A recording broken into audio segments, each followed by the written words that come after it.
Hello lovely people, ఎలా ఉన్నారు అందరూ? నేను ఇవాళ మీకు ఒక కమ్మటి లడ్డు అండి. ఇది కొబ్బరి బెల్లం వేసి తర్వాత కొన్ని డ్రై ఫ్రూట్స్ వేరుశనగపప్పు కూడా వేసి నేను ఒక లడ్డు చేశాను. చాలా హెల్దీ లడ్డు. ఇది ఎలా చేయాలో ఇవాళ అయితే మనం చూసేద్దాం. గబగబా వీడియోలోకి వెళ్ళిపోదాం. చెక్క చూసేయండి, టకటకా చేసేసుకోండి.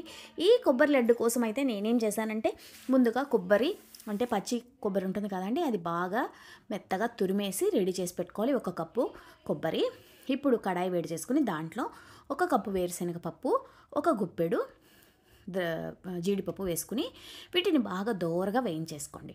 వేయించేసుకున్న తర్వాత వీటిని మనం చక్కగా చల్లారనిచ్చి తర్వాత దీంట్లో మనం పొట్టు ఉంటుంది కదా, వేరుశనగ పొట్టు అంతా తీసేసి దీన్ని మనం కచ్చా పచ్చాగా పౌడర్ చేసి పెట్టుకోవాలి. అంటే మెత్తగా పౌడర్ వేసేయకూడదు, కొంచెం అక్కడక్కడ పప్పులు తగులుతున్నట్టు ఉంటే బాగుంటుంది కదా. అందుకని మనం ఏం చేస్తామంటే, ఇవి బాగా ఇప్పుడు చూడండి వేగిపోయాయి, తీసి పక్కన పెట్టుకుని చల్లారాక పొడి కొట్టుకుందాం. ఇప్పుడు అదే కడాయిలో ఒక కప్పు కొబ్బరి కూర ఉంది కదండి, అది వేసేసుకోండి. పచ్చి కొబ్బరే తీసుకున్నాను నేను ఇవాళ. ఈ పచ్చి కొబ్బరిలో తడి ఉంటుంది కదా, దానివల్ల మనం ఏం చేస్తామంటే దీనికోసం సపరేట్గా పాకం ఏమీ పెట్టుకోనక్కర్లేదు. దీంట్లోనే డైరెక్ట్గా ఒక కప్పు బెల్లం పొడి వేసేయండి. బెల్లం బాగా చిన్న చిన్న ముక్కలుగా కట్ చేసుకుని ఇలా వేసుకుంటే తొందరగా కరిగిపోతుంది. ఇప్పుడు మనం ఈ కొబ్బరిలోని ఈ బెల్లం కరిగిపోతుంది. మనం అలా కలుపుతూ ఉంటే మధ్యలో కొంచెం సేపటికి ఈ బెల్లం అంతా మెత్తగా దీంట్లో కరిగిపోతుంది. ఈలోగా మనం వేరుశనగ పప్పు కూడా ఇలా పొడి చేసుకుని పెట్టుకోవాలి. ఇప్పుడు చూడండి, బెల్లం కరగడం స్టార్ట్ అయింది. ఇలా మనం స్లోగా మీడియం, చాలా సిమ్లో పెట్టుకోండి స్టవ్. ఇలా మధ్యలో కలుపుతూ దీన్ని మనం కలుపుకుంటూ ఉంటే ఇది కొంచెం సేపటికి బాగా దగ్గర పడిపోయి బెల్లం అంతా కరిగిపోతుంది. అలాగే కొబ్బరి కూడా బాగా వేగుతుందన్నమాట. కానీ ఎప్పుడు మీరు సిమ్లో పెట్టుకోండి స్టవ్. మీరు ఈ లడ్డు చేసేటప్పుడు ముఖ్యంగా అడుగంటకుండా, మీకు ఒకవేళ అడుగంటుతోంది అనిపిస్తే ఒక 2 చెంచాలు నీళ్లు పోసుకోవచ్చు, ఏమీ కాదు. ఇంకో 2 చెంచాలు నీళ్లు పోసుకుంటే ఇంకా తొందరగా మీకు కరిగిపోతుందన్నమాట బెల్లం. కానీ దీంట్లో మనం అడుగంటకుండా కలుపుతూ ఉండాలి, లేదంటే మాడిపోయే ఛాన్స్. చూడండి, ఇప్పుడు ఆ బెల్లం బాగా కరిగిపోయింది, మనకి ముద్దలాగా అయిపోయింది కదా.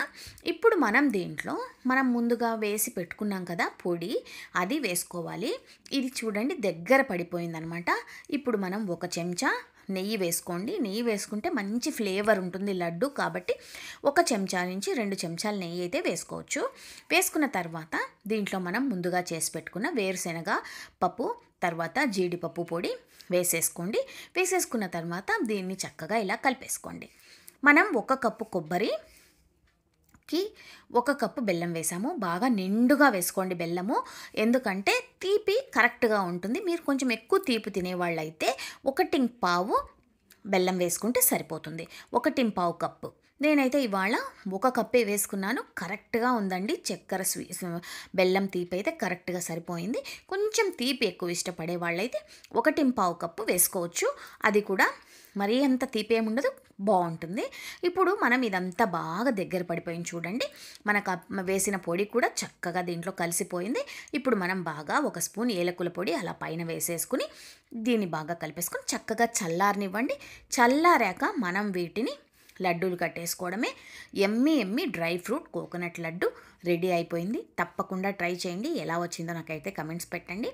నెక్స్ట్ మరిన్ని మంచి వీడియోలతో మిమ్మల్ని కలుస్తాను. అంతవరకు మీ విజయ్.